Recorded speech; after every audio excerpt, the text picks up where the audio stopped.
不穏号よりこの世まで憐れみ増します印には、仏地不思議につけしめて、善悪上縁もなかりけりとなまんだ。From innumerable kalpa past to the present world, the mark of being within commiseration is being within the inconceivable Buddha wisdom. There is no good or bad, pure or impure. The passage that I'm quoting from is one of the hundreds of poems that was written by Shinran Shonin. This particular poem is found in a collection titled the Shozomatsu Wasan, or the Japanese hymns on the true dissemblance and the final Dharma age. In having this poem read to us, one question that I find myself asking immediately is, why do I need to be within the Buddha's commiseration? Why does a Buddha need to feel sorry for me? One of the reasons why I think that the Buddha does this is because we often fail to appreciate how priceless this life of ours really is.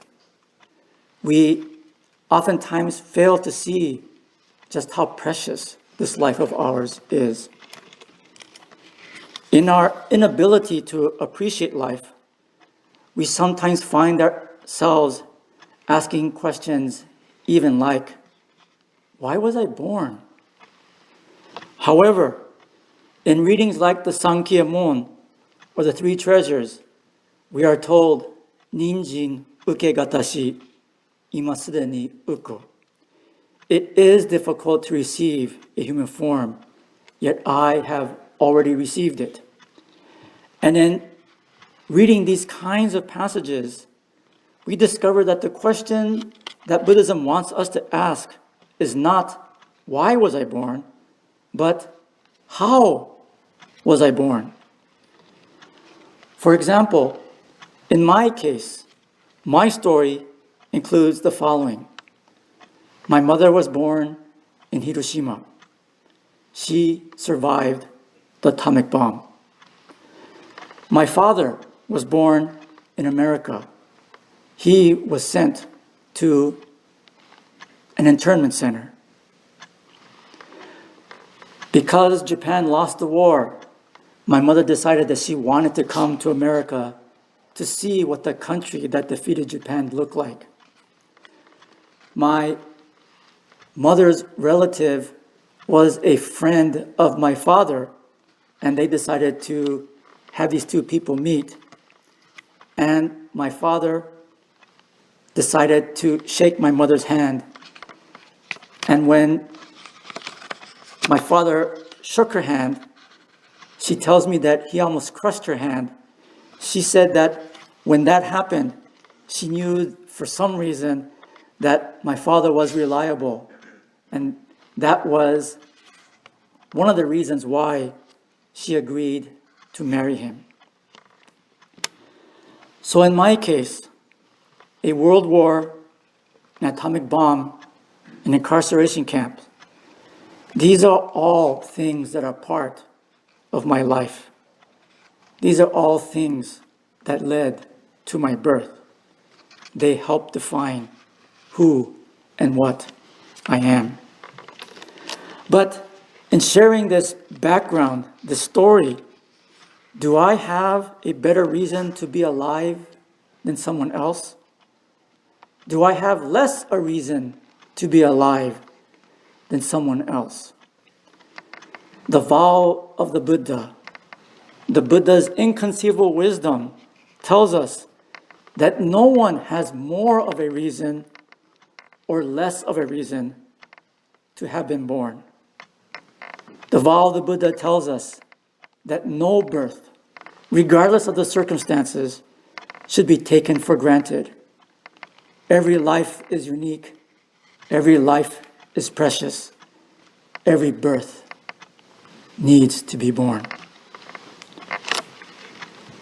We are constantly reminded through Namo Amida Butsu that each and every life is precious and rare. Continuing to come to these service that the temple holds monthly helps us to understand just how precious and rare a life really is. When we come to these services, we are showing ourselves, we are experiencing for ourselves that nothing, not even death, can take the meaning and value of life away. Coming to these services allows us to experience this truth for ourselves. It is also the reason why there is Namu Amida Butsu. It is also one of the reasons why there is a temple. This is one of the reasons why we take the time to gather at a temple. We take the time to be reminded of just how precious and rare each and every life really is. And as we learn to appreciate the lives that have gone before us, we are reminded of the story that made my birth possible. We discover that in celebrating the lives of all those that have gone before us, that this birth of mine was not a simple thing, that it is not something to take for granted.